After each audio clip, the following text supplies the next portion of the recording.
En tout cas, voilà, on est très heureux de recevoir Nicolas Bellman pour ce nouveau film.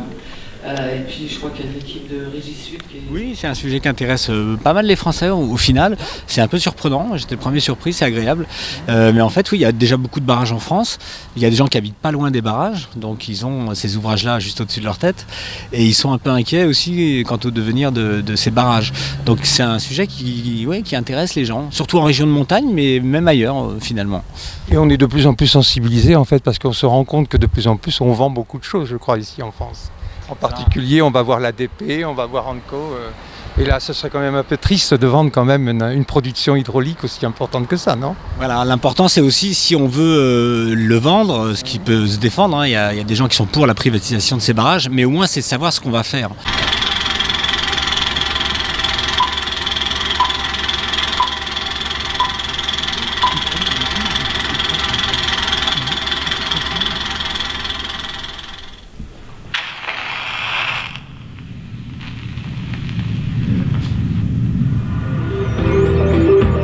Peut se passer d'électricité dans le monde d'aujourd'hui? Qui peut vivre, travailler et se nourrir sans brancher une prise ou appuyer sur un bouton? À chaque seconde, des milliards d'électrons circulent entre nous. Ils transportent nos voix, nos corps, nos données. Ils nous réchauffent, nous protègent et nous soignent. Mais alors que l'électricité est devenue une énergie vitale, très peu savent vraiment d'où vient ce courant et pourquoi un jour, il se pourrait que la lumière s'éteigne. Et quel est le pourcentage que représente en fait l'hydraulique ici en France? Un peu moins de 12% d'après les chiffres que j'ai eus. Donc c'est peu, mais en réalité, à certains moments, comme en ce moment, par exemple, pendant l'hiver, pendant les mois de février, janvier, quand il fait très froid, cette production est indispensable parce que tous les moyens de production sont déjà sollicités et quand il n'y a plus de courant disponible, là, on peut déclencher un barrage et donc se mettre à produire des mégawatts en quantité très rapidement, en quelques minutes. On est venu avec quelques collègues maires pour manifester notre inquiétude quant au projet de privatisation de toute l'énergie, toute la production d'énergie hydroélectrique en France. Si on les vend, qu'est-ce qui risque de se produire? Parce que vendre, c'est un mot, mais après quand c'est un concessionnaire privé qui est à la tête de l'ouvrage, qu'est-ce qui va se passer? Comment les barrages vont être impactés? Est-ce que l'entretien sera le même? Est-ce que la sécurité sera la même? Est-ce que tous les usages de l'eau seront les mêmes? Est-ce qu'il faudra payer plus? Est-ce que ces gens-là vont nous facturer plus cher peut-être la production hydroélectrique? Ce ne sera pas possible. Il y a des antécédents avec les autoroutes. Donc on a des raisons d'être méfiants. Donc en fait on va se rendre compte en fait, que l'eau va devenir de plus en plus chère ou de plus en plus demandée, non? En plus, oui, c'est sur fond de crise climatique que tout ça arrive. Donc, à un moment où on va avoir besoin de plus en plus d'eau, on se retrouve à donner l'eau, les réserves d'eau de surface, les réserves des lacs, qui sont 70% pour 70% dans les barrages. Donc, toute cette eau-là va être dans les mains de concessionnaires qui seront plus directement publics. Donc, ils ne relèveront plus du service public.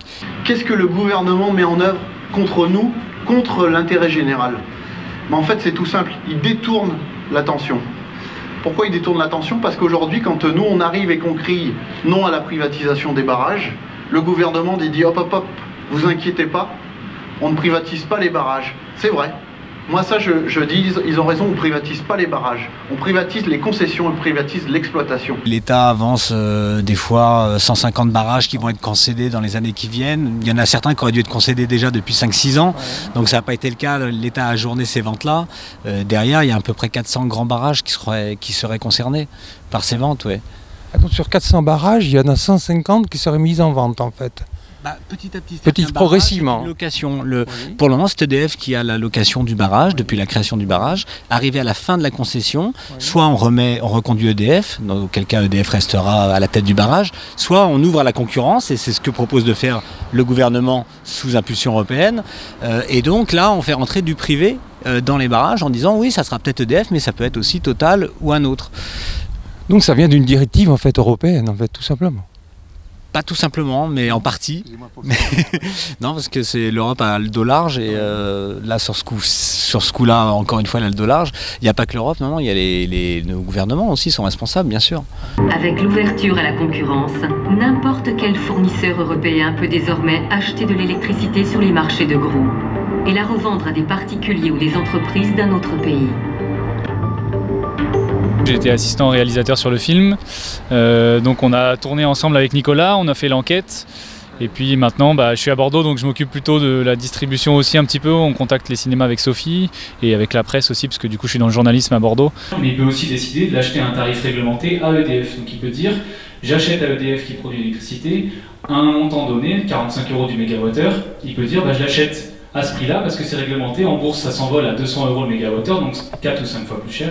Et il peut décider de l'acheter à EDF qui produit son électricité. On bosse un peu chacun sur sa partie, moi plus sur la distribution et sur les aspects un peu techniques et le calendrier. Je suis la gardienne du timing, je vais dire. Et puis Nico sur le fond du film. Ouais. Il y a RTE qui ouvre le début du film, qui transporte cette énergie. Cette énergie, elle arrive dans les villes, pas loin des villes, et là, elle est redispatchée par un autre opérateur qui va l'amener jusqu'au compteur. En fait, c'est un dossier qui est négocié de façon presque secrète. Les syndicats d'EDF ne savent pas ce qui se passe, les gens de la direction laissent filtrer très peu d'informations. C'est pas sûr qu'ils en aient beaucoup plus. Le gouvernement négocie avec l'Europe sans qu'on sache vraiment non plus ce qui se dit, etc. Donc au final, on est dans le flou total.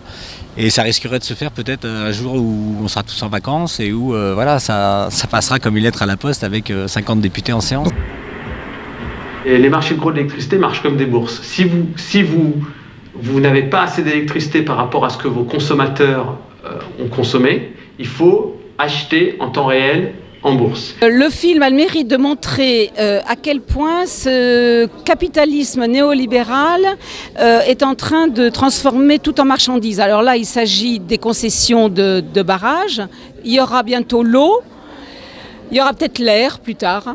Je suis un militant syndical de Cap-de-Lac, de l'Aveyron, et je suis très intéressé, bien sûr, par le sujet des barrages, de l'énergie, d'EDF, de son statut, des statuts des personnels, voilà. Et il faut absolument défendre ce système. Comme a dit Nicolas au départ, les barrages, sujet qui a priori n'est pas attirant. Et en fait, c'est assez passionnant. Le débat aussi était intéressant, aussi parce qu'il y avait c'était un débat un peu contradictoire au dernier moment, mais enrichissant. On se rend compte que notre société, elle s'étiole, elle se détricote. Voilà, elle se détricote. Ce qui était des valeurs humaines après la guerre, ça devient du business. Bon.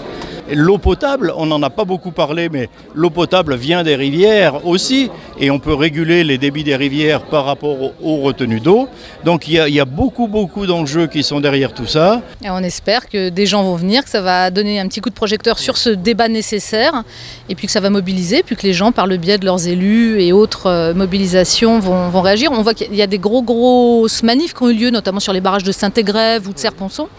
Et dès le lendemain, il y a eu des déclarations de l'actuelle ministre Elisabeth Borne, l'actuelle ministre des Transports et de l'Énergie et de l'Environnement, et qui mettait un coup de frein à ces annonces de mise en privatisation de 150 barrages, dont personne d'ailleurs ne sait précisément. Il y a des lettres qui circuleraient entre le gouvernement et l'Europe, et que les députés ne les ont jamais vues, par exemple.